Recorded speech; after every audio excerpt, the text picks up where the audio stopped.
चलिए हम यहाँ पे पढ़ रहे क्या प्रोग्रामिंग विथ VB.NET, जिसके अंतर्गत हमने जो है इसके पहले वाली क्लास में प्रोग्रामिंग के बारे में विस्तार से जाना है। इसके साथ में जो विजुअल बेसिक है, विजुअल बेसिक तो आपको पता है एक क्या है, एक प्रोग्रामिंग लैंग्वेज है जिसके माध्यम से हम जो है सॉफ्टवेयर को डिज़ाइन करते हैं। ठीक है, पर यहाँ पे आपको एक और चीज़ दिख रही है जिसको हम बोलते हैं .NET। और .NET क्या है? .NET एक प्रकार का फ्रेमवर्क है। ठीक है, फ्रेमवर्क का मतलब क्या होता है? एक सांचा, यानी कि एक ढांचा हम बोल सकते हैं। ढांचा मतलब क्या होता है?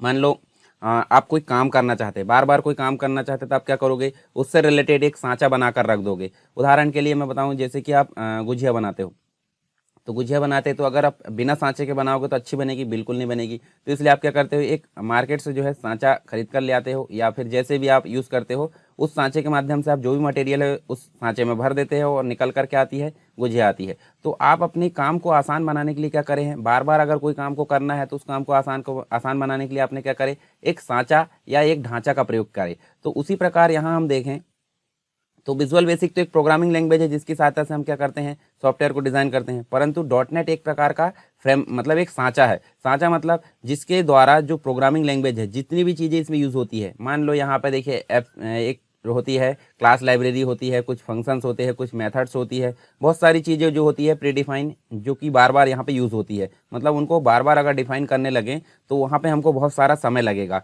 और उस समय को ही बचाने के लिए हम क्या करते हैं, एक स्ट्रक्चर का प्रयोग करते हैं। स्ट्रक्चर यानी कि एक सांचा का प्रयोग करते हैं, और उस सांचे को ही हम क्या बोलते हैं यहाँ पे, फ्रेमवर्क। और फ्रेमवर्क हमारा कौन सा है? .NET। तो .NET क्या करता है? .NEट जो प्रोग्रामिंग लैंग्वेज है उसको एक एनवायरनमेंट प्रदान करता है ताकि वो आसानी से यहाँ पर सॉफ्टवेयर को डिज़ाइन करे। मतलब यूज़र के लिए, जो डेवलपर है उसके लिए काफ़ी आसान हो जाता है कि किसी भी प्रोग्रामिंग लैंग्वेज का प्रयोग करके वो जो .NET फ्रेमवर्क है उसके अंतर्गत जो प्लेटफॉर्म होता है, प्लेटफॉर्म में वो आसानी से यहाँ पर सॉफ्टवेयर को डिज़ाइन कर सकता है। अब .NEट फ्रेमवर्क तो है, परंतु ये हम देखें यहाँ विजुअल बेसिक है, तो विजुअल बेसिक एक प्रोग्रामिंग लैंग्वेज है। इसके बदले में दूसरी भी हो सकती है, यानी कि यहाँ पे C# भी हो सकती है। ठीक है, और कोई दूसरी लैंग्वेज भी हो सकती है, J# भी हो सकती है।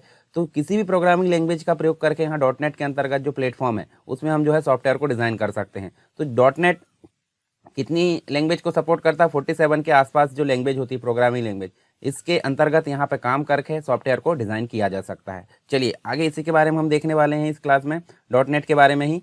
और आगे जो है हमको यहाँ पे देखने को मिलता है, देखिए .NEट, जैसे कि मैंने बताया .NEट एक प्रकार का क्या है, फ्रेमवर्क है। फ्रेमवर्क का मतलब एक ढांचा है। ठीक है, और ढांचा की सहायता से आप क्या करते हो, जो भी बनी बनाई चीज़ें होती है, यानी कि हम क्लास लाइब्रेरी बोल सकते हैं, कुछ फंक्शंस बोल सकते हैं, कुछ मेथड्स बोल सकते हैं, तो ये सारी चीज़ किसके अंतर्गत मिलती है? ये बनी बनाई प्री डिफाइंड क्लास के रूप में फ्रेमवर्क में रहती है, यानी .NEट फ्रेमवर्क में रहती है।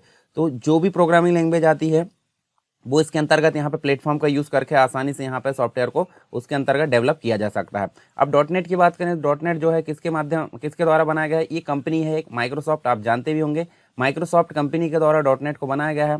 ये 2001 में बना था, परंतु 2002 में जो है फाइनली यहाँ पे रिलीज होता है ये 2002 में। और कौन सा वर्जन होता है? 1.0 वर्जन मतलब होता है संस्करण। और संस्करण क्या होता है? संस्करण आपको पता होगा, जब भी कोई कंपनी कोई चीज़ को बनाती है तो उसका वर्जन यानी कि संस्करण होता है। जब दूसरी बार उसमें कुछ अपडेट करके निकालती है तो उसको जो है उस भाग को यहाँ से बढ़ा दिया जाता है, यानी 2.0 हो जाता है, 1.1 हो जाता है। तो इनको हम क्या बोलते हैं? संस्करण। और यहाँ पे इसको इंग्लिश में बोला जाता है वर्जन। दूसरी चीज़, जब हमने यहाँ बात करें .NEट, तो .NEट एक प्रकार का क्या है, फ्रेमवर्क, जिसके अंतर्गत विभिन्न प्रकार की प्रोग्रामिंग लैंग्वेज आकर काम करती है। तो प्रोग्रामिंग लैंग्वेज की बात करें कितनी आती है? लगभग 47 लैंग्वेजेस या प्रोग्रामिंग लैंग्वेज इसके अंतर्गत आकर काम कर सकती है, और इसके माध्यम से जो सॉफ्टवेयर डेवलपर है वो प्रोग्राम को या सॉफ्टवेयर को डेवलप कर सकता है। इसके द्वारा हम बात करें यहाँ प्रोग्रामिंग लैंग्वेज की, तो प्रोग्रामिंग लैंग्वेज कैसी होती है? प्रोग्रामिंग लैंग्वेज ह्यूमन रीडेबल होती है। ह्यूमन रीडेबल का मतलब ऐसा कोड जो सिर्फ इंसान के द्वारा पढ़ा जाता हो उसे बोलते हैं ह्यूमन रीडेबल। तब अब यहाँ बात करें कंप्यूटर की, तो कंप्यूटर ह्यूमन रीडेबल कोड को थोड़ी पढ़ पाता, कंप्यूटर हमेशा 0 1 को समझ पाता है। तो यहाँ देखिए 47 लैंग्वेज में लिखे गए कोड को, किसी भी लैंग्वेज को, उसके कोड को क्या करते हैं, एक ट्रांसलेटर प्रोग्राम के माध्यम से, जिसको बोला जाता है कंपाइलर। कंपाइलर क्या करता है, एक ऐसे कोड में कन्वर्ट करता है जो कि प्लेटफॉर्म इंडिपेंडेंट होता है, जिसे हम बोलते हैं MSIL। MSIL मतलब होता है माइक्रोसॉफ्ट इंटरमीडिएट कोड, है ना। तो माइक्रोसॉफ्ट के द्वारा बनाया गया इंटरमीडिएट कोड, यानी कि मीडियम लेवल, यानी कि ना तो इधर का ना इधर का, तो बीच का जो कोड होता है उसे हम बोलेंगे इंटरमीडिएट कोड। और ये मशीन पर डिपेंडेंट नहीं होता। मतलब हम बात करें यहाँ पे देखिए प्रोग्रामिंग लैंग्वेज किसी मशीन पर काम करेगी, जो लास्ट जो मशीन कोड है वो मशीन पर काम करेगा। परंतु यहाँ पे हम देखें MSIL ये प्लेटफॉर्म इंडिपेंडेंट होता है। प्लेटफॉर्म इंडिपेंडेंट का मतलब होता है जिसके लिए कोई प्लेटफॉर्म की ज़रूरत नहीं होती, किसी भी मशीन पर इसको रन किया जा सकता है। एक इमीडिएट कोड होता है जो किसके माध्यम से आता है, 47 लैंग्वेज में, किसी भी लैंग्वेज में बनाया गया जो प्रोग्राम है उसको कंपाइलर या कोई भी जो ट्रांसलेटर उसके माध्यम से एक मीडिएटर कोड में बदला जाता है, जिसे माइक्रोसॉफ्ट इंटरमीडिएट कोड बोला जाता है। अब MSIL हम बोले हैं स्वतंत्र होता है, यानी कि प्लेटफॉर्म इंडिपेंडेंट होता है, तो इसको रन करने के लिए या फिर इसको यहाँ पे एनवायरनमेंट चाहिए होता है ना, किसी भी प्रकार का एनवायरनमेंट इसको चाहिए होता है, तो उस एनवायरनमेंट को प्रदान करने का काम करता है CLR, common language run time. ठीक है, तो यहाँ देखिए कॉमन लैंग्वेज रन टाइम का मतलब क्या होता है, जैसे यहाँ 47 लैंग्वेज है, 47 लैंग्वेज में किसी भी लैंग्वेज में बनाया जा सकता है कोई प्रोग्राम या फिर जो भी है, तो उसको कंपाइल करके एक ऐसे कोड में कन्वर्ट करना जो कि एक मीडिएटर कोड होता है, और उसको कंप्लीट रूप से यहाँ कॉमन करने का काम कौन करता है, कॉमन लैंग्वेज रन टाइम। मतलब एक ऐसा एनवायरनमेंट प्रदान करता है जो कि यहाँ पे इस कोड को मेंटेन कर सके, मतलब प्रोग्राम को रन करने के लिए, प्रोग्राम को जो भी मेमोरी मैनेजमेंट बहुत सारी चीज़ होती है यहाँ पे, तो उसको मैनेज करने के लिए यहाँ पे CLR होता है, कॉमन लैंग्वेज रन टाइम। तो ये सारी चीज़ यहाँ पे मैनेज करने का काम करता है CLR की कार्यविधि हम आगे देखने वाले हैं। इसके बाद आप देख सकते हैं यहाँ देखिए जब MSIL होता है तो MSIL के बाद में फिर से एक जो होता है JIT लगता है। JIT मतलब एक ट्रांसलेटर प्रोग्राम लगता है, जस्ट इन टाइम कंपाइलर। ये भी एक प्रकार का कंपाइलर है और यहाँ भी कंपाइलर। तो जस्ट इन टाइम कंपाइलर क्या करता है, MSIL कोड को एक नेटिव कोड में बदल देता है। नेटिव कोड मतलब जो कि एग्जीक्यूट किया जा सके, यानी कि 01 हम बोल सकते हैं मशीन कोड। तो एक नेटिव कोड यहाँ पे हमको देखने को मिलता है, मतलब शुरू कहाँ से किया गया था, ह्यूमन रीडेबल लैंग्वेज से, जो ह्यूमन रीडेबल कोड है उससे कंपाइलर के माध्यम से उसको मीडिएटर कोड में बदल दिया गया। CLR उसको मेंटेन करने का काम करता है, और MSIL को फिर से JIT यानी कि जस्ट इन टाइम कंपाइलर के माध्यम से नेटिव कोड यानी कि 01 में उसको बदल दिया गया। अब मशीन उसको फाइनली यहाँ पे रन कर सकती है। तो ये सारी चीज़ हमने यहाँ पे देखें। अब बात करें यहाँ पे देखिए 47 लैंग्वेज आकर .NET के अंतर्गत क्या काम करती है, एप्लीकेशन को डेवलप करना है। एप्लीकेशन मतलब कोई सॉफ्टवेयर को बनाना। तो वही बात करें यहाँ पे एप्लीकेशन की, तो एप्लीकेशन .NET के अंतर्गत कितने प्रकार के बनाए जा सकते हैं, तो एप्लीकेशन .NET के अंतर्गत 3 प्रकार के बनाए जा सकते हैं। एक तो होता है कंसोल। कंसोल मतलब होता है CUI। अब कंसोल एप्लीकेशन आप कैसे समझ सकते हैं, जैसे आप पुराने समय में ATM में जाएं तो वहाँ पे आता था 1 2 3, तो 1 दबाए तो सेविंग अकाउंट खुलेगा, 2 दबाए तो करंट अकाउंट खुलेगा, और 3 दबाए तो और कुछ खुलेगा। तो इस प्रकार से वो चलता था, मतलब विजुअल बेसिक ऐसे टच स्क्रीन या फिर और कोई काम यहाँ पे नहीं होता था वर्तमान में जो ATM चलते हैं।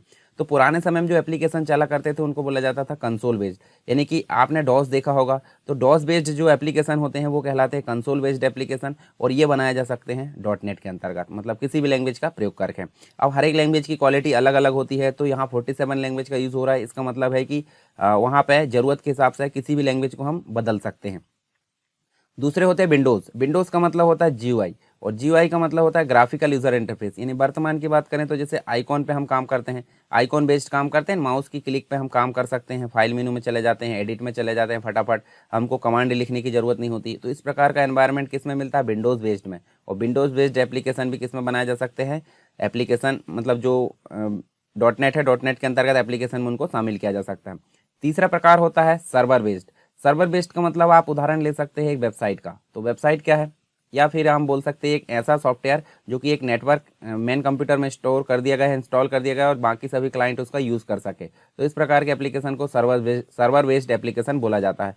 तो ये भी किस में बनाया जा सकता है, ये भी बनाया जा सकता है .NET के अंतर्गत एप्लीकेशन के अंतर्गत। ठीक है, तो हमने यहाँ देखें, शुरू से एक बार फिर से देख लेते हैं। .NET एक प्रकार का फ्रेमवर्क है या स्ट्रक्चर है जिसके माध्यम से, जिसके अंतर्गत कोई भी प्रोग्रामिंग लैंग्वेज यहाँ पे आती है और एक इस प्लेटफॉर्म का यूज़ करके सॉफ्टवेयर को डेवलप कर पाती है। इसको माइक्रोसॉफ्ट कंपनी के द्वारा बनाया गया था, सन 2002 में इसका पहला वर्जन यहाँ पे आया था। फिर हमने देखें जो लैंग्वेज, प्रोग्रामिंग लैंग्वेज आकर काम करती है वो कितनी होती है, 47। इनमें लिखा गया कोड होता है human readable. Human readable code को किसी कंपाइलर के माध्यम से एक ऐसे कोड में कन्वर्ट किया जाता है जिसका जो होता है, जो स्वतंत्र होता है, यानी कि जिसे बोलते हैं MSIL। MSIL मतलब माइक्रोसॉफ्ट इंटरमीडिएट लैंग्वेज, जिसको मेंटेन करने का काम करती है CLR। CLR मतलब होता है common language run time.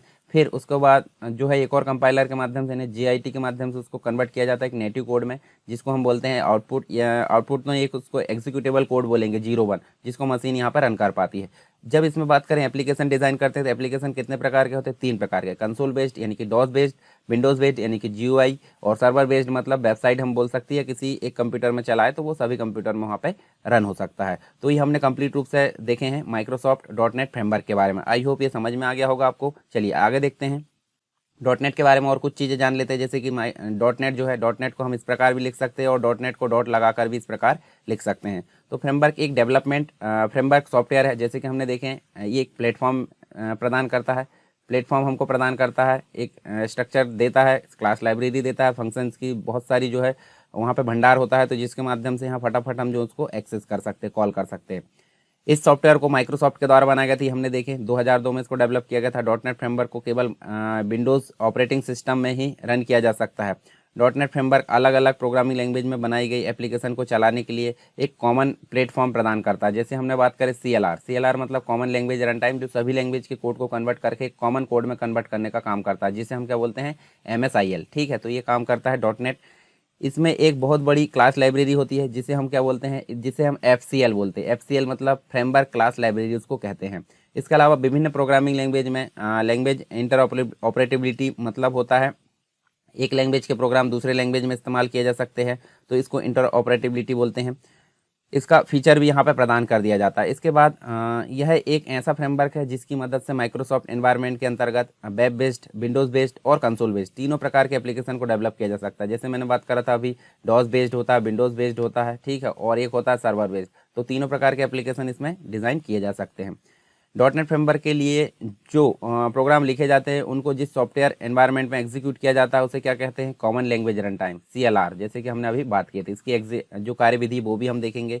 CLR एक एप्लीकेशन वर्चुअल मशीन है। वर्चुअल मशीन मतलब एक आभासी मशीन है जो कि दिखती नहीं है परंतु होती है, जो सिक्योरिटी, मेमोरी मैनेजमेंट और एग्जीक्यूशन जो हैंडलिंग है, जी ऐसी जो सर्विस है वो सारी सर्विस प्रदान करने का काम करती है CLR। ठीक है, कंप्यूटर के जो भी कोड डॉट नेट फ्रेमवर्क को इस्तेमाल करके लिखे जाते हैं उनको मैनेज्ड कोड कहा जाता है, और फ्रेमवर्क क्लास लाइब्रेरी यानी कि FCL और कॉमन लैंग्वेज रन टाइम जैसे CLR बोलते हैं, ये आपस में मिलकर डॉट नेट फ्रेमवर्क का निर्माण करते हैं। आगे देख सकते हैं, देखिए FCL यानी कि framework class library user interface, data access, database connectivity और क्रिप्टोग्राफी, वेब एप्लीकेशन डेवलपमेंट, इसके अलावा जो है नेटवर्क कम्युनिकेशन और न्यूमेरिक एल्गोरिदम, ये सारे फीचर्स प्रदान करने का काम करती है FCL यानी कि फ्रेमवर्क क्लास लाइब्रेरी। प्रोग्रामर्स जब कोई सॉफ्टवेयर बनाते हैं तो वह उनको उनके द्वारा बनाए गए source code co dot net framework और दूसरी लाइब्रेरी के साथ में कंबाइन करते हैं। ठीक है, तो ये भी चीज़ आप देख सकते हैं डॉट नेट फ्रेमवर्क के अंतर्गत।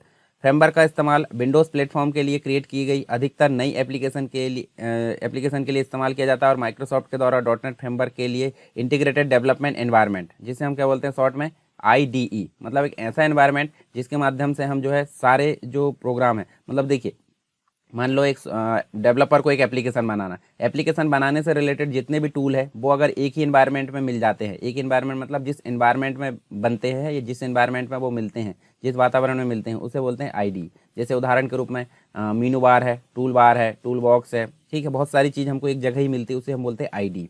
ठीक है, और इस IDE को विजुअल स्टूडियो बोला जाता है। विजुअल स्टूडियो हम पढ़ेंगे 2012 भी पढ़ेंगे और 2019 जो लेटेस्ट वर्जन वो भी हम पढ़ेंगे। ठीक है, दोनों हम कंबाइन करके देख लेंगे, तो आगे हम बहुत सारी चीज़ देखने वाले हैं। इसके अलावा हिस्ट्री देख लेते हैं डॉट नेट की। देखिए 2001 में मैंने बताया था, ये 2001 में 1.0 का बीटा वर्जन रिलीज़ हुआ था, परंतु डॉट नेट फ्रेमवर्क का फर्स्ट वर्जन 13 फरवरी 2002 में रिलीज़ हुआ, और इस वर्जन के बाद माइक्रोसॉफ्ट ने डॉट नेट फ्रेमवर्क के 9 और वर्जन यहाँ पर रिलीज़ किए। इसके सात वर्जन को विजुअल स्टूडियो के नए वर्जन के साथ में रिलीज़ किया गया। तो ये कुछ चीज़ें थी बेसिक। अब यहाँ देखिए वर्जन की बात करें थे तो वर्जन हम जान लेते हैं। आप वर्जन यहाँ देख सकते हैं, सबसे पहला वर्जन मैंने बताया था 1.0 2002 के अंतर्गत यहाँ पे लॉन्च हुआ था, और ये डेवलपमेंट टूल किसके अंतर्गत था, देखिए इसके अंतर्गत जो है यहाँ विजुअल स्टूडियो डॉट नेट, यहाँ जो है ये रिलीज डे मतलब जो है रिप्लेस किसको किया था, क्योंकि ये किसी को नहीं करेगा, क्यों, क्योंकि सबसे पहला वर्जन यहाँ पे आया था तो रिप्लेस किसी को नहीं करेगा। फिर आया इसके बाद अपग्रेड करके 1.0, ये 2003 में आया था, और विजुअल स्टूडियो डॉट नेट 2003, यानी कि ये विजुअल स्टूडियो ये क्या है, IDE है, IDE का नाम दिया गया है जिसके अंतर्गत ये काम करता है। और यहाँ पे हम देखें तो 1.0 को इसने रिप्लेस किया। फिर 2.0 आया, ये 2005 में आया। विजुअल स्टूडियो 2005 में ये काम करता था और इसने किसी को रिप्लेस नहीं किया है। 3.0 आया अगला, ठीक है। 3.0 की अगर बात करें तो यहाँ आप देख सकते हैं 3.0 तो 2006 में ये आया, और ये एक्सप्रेशन ब्लेंड ये एक प्रकार का IDE है, IDE में काम करता था, और 2.0 को इसने रिप्लेस कर दिया। फिर आया 3.5 डॉट नेट फ्रेमवर्क, ये 2007 में आया, और यहाँ हम देख सकते हैं विजुअल स्टूडियो 2008 में ये काम करता। 2.0 और 3.0 यहाँ पे हम देख सकते हैं दोनों को इसने रिप्लेस कर दिया। फिर देख सकते हैं 4.0 आया 2010 में। विजुअल स्टूडियो 2010 के अंतर्गत आईडी के अंतर्गत ये वर्क करता है और इसने किसी को रिप्लेस नहीं किया। 4.5 आया 2012 में। ये विजुअल स्टूडियो 2012 के अंतर्गत यूज़ किया जाने लगा। अभी हम जिसमें काम करेंगे वो 2012 ही काम करेंगे और दूसरा हम देखेंगे 2019। ठीक है, दोनों चीज़ को यहाँ कंबाइन करके देखेंगे लेटेस्ट वर्जन के साथ में। 4.0 जो था उसको रिप्लेस कर दिया इसने। 4.5.1 आया 2013 में। ये विजुअल स्टूडियो 2013 आया था, इसके अंतर्गत काम करता और इसने रिप्लेस किया दोनों को, यानी 4.0 और 4.5 को। फिर यहाँ देखिए 4.5 है .2 है, तो ये 2014 में आया और इसके अंतर्गत कोई आईडी नहीं, मतलब किसी भी आईडी के अंतर्गत काम कर सकता था और इसने इनको रिप्लेस किया 4.0 4.5.1 को। 4.6 आया 2015 में। विजुअल स्टूडियो 2015 के अंतर्गत काम करता और इसने 4.0 4.5.2 इनको रिप्लेस कर दिया। फिर 4.6.1 आया तो 2015 में आया ये, मतलब 7वें महीने में आया और ये 11वें महीने में आया। ये विजुअल स्टूडियो 2015 अपडेट आया था, उसके अंतर्गत ये काम करता और 4.0 4.6 को इसने रिप्लेस कर दिया। फिर 4.6.2 आया तो ये 2016 में आया और इसके अंतर्गत कोई आईडी नहीं है, मतलब किसी के अंतर्गत ही काम कर सकता है, ज़्यादा दिन तक नहीं रहा। हालांकि यहाँ देख सकते हैं 4.0 और 4.6.1 को इसने रिप्लेस किया। 4.7 आया, आगे देखें 2017 के अंतर्गत ही आता है और विजुअल स्टूडियो 2017 के अंतर्गत ये वर्क करेगा। 4.0 4.6.2 को इसने रिप्लेस कर दिया। फिर 4.7.1 आया तो ये 2017 में आया ये भी, और ये 2017 के अंतर्गत ही काम करता है। ये देखिए इसने दो वर्जन को रिप्लेस किया, 4.0 से लेकर 4.7 तक को रिप्लेस कर दिया। 4.7.2 आया तो ये 2018 में आया और यहाँ देख सकते हैं विजुअल स्टूडियो 2017 के अंतर्गत ही काम करेगा और 4.0 से लेकर 4.1.7.1 को इसने रिप्लेस कर दिया। 4.8 आया जो कि वर्तमान में हम देख सकते हैं, देखिए 2019 में आया, इसके बाद आगे अभी आने के और ये 2019 में काम करेगा। ठीक है, 2019 में काम करेगा जिसके बारे में हम पढ़ेंगे। 4.0 से लेकर 4.7.2 को इसने रिप्लेस कर दिया। तो ये वर्जन थे। वर्जन मतलब होता है संस्करण। ठीक है, और संस्करण हम किसको बोलते हैं? जब भी कोई कंपनी, मान लो माइक्रोसॉफ्ट ही है, ठीक है, माइक्रोसॉफ्ट ने एक वर्जन बनाया और भविष्य में लगा कि उसमें कुछ सुधार किया जाए तो सुधार करती है। ठीक है, सुधार करने के बाद उसमें कुछ प्लस होते हैं, प्लस होने के बाद उसका वही नाम ना होकर 1.0 ही ना होकर उसका नाम क्या हो जाता है? 1.1 हो जाता है। तो इनको यहाँ पे क्रम से क्या बोलेंगे हम? वर्जन, या फिर हम बोलेंगे संस्करण। तो संस्करण हमने देखे हैं 1.0 से लेकर 4.8 तक, वर्तमान तक। ठीक है, तो ये सारी चीज़ें आप क्लियर हो गई होगी यहाँ पर। इसके बाद हम बाकी की चीज़ें जो है इसके बाद देखेंगे। चलिए एक बार बता देता हूँ मैंने अभी क्या क्या आपको पढ़ाया। मैंने यहाँ पे बताया आपको माइक्रोसॉफ्ट.NET फ्रेमवर्क के बारे में बेसिक चीज़ें। एक प्रकार का क्या है, एक फ्रेमवर्क है, सांचा है जिसके अंतर्गत कोई भी प्रोग्रामिंग आकर काम करती है। ठीक है, और सॉफ्टवेयर का डेवलपमेंट होता है। इसको माइक्रोसॉफ्ट कंपनी के द्वारा बनाया गया। सन 2002 में इसका पहला वर्जन रिलीज़ हुआ जिसका नाम था 1.0। 47 लैंग्वेज आती है इसके अंतर्गत काम करने के लिए, और इसमें बनाया गया प्रोग्राम जो होता है ह्यूमन रीडेबल होता है। इसको कंपाइलर के माध्यम से एक ऐसे कोड में कन्वर्ट किया जाता है जो प्लेटफॉर्म इंडिपेंडेंट होता है, यानी कॉमन लैंग्वेज टाइप का होता है। तो कॉमन लैंग्वेज रन टाइम उसको प्लेटफॉर्म प्रदान करने का काम करती है। फिर एक compiler JIT, just in time compiler के माध्यम से एक ऐसे कोड में कन्वर्ट किया जाता है जो कि मशीन के एग्जीक्यूटेबल रूप में हो, यानी कि 0-1 के रूप में कन्वर्ट कर दिया जाता है, उसको आउटपुट के रूप में प्रदान कर दिया जाता है। इसमें जब एप्लीकेशन बनाने की बात होती है, 3 प्रकार के एप्लीकेशन बनते हैं, कंसोल बेस्ड, विंडो बेस्ड और सर्वर बेस्ड। ये चीज़ हमने देखें, कुछ यहाँ पे डिटेल देखे इसके बारे में।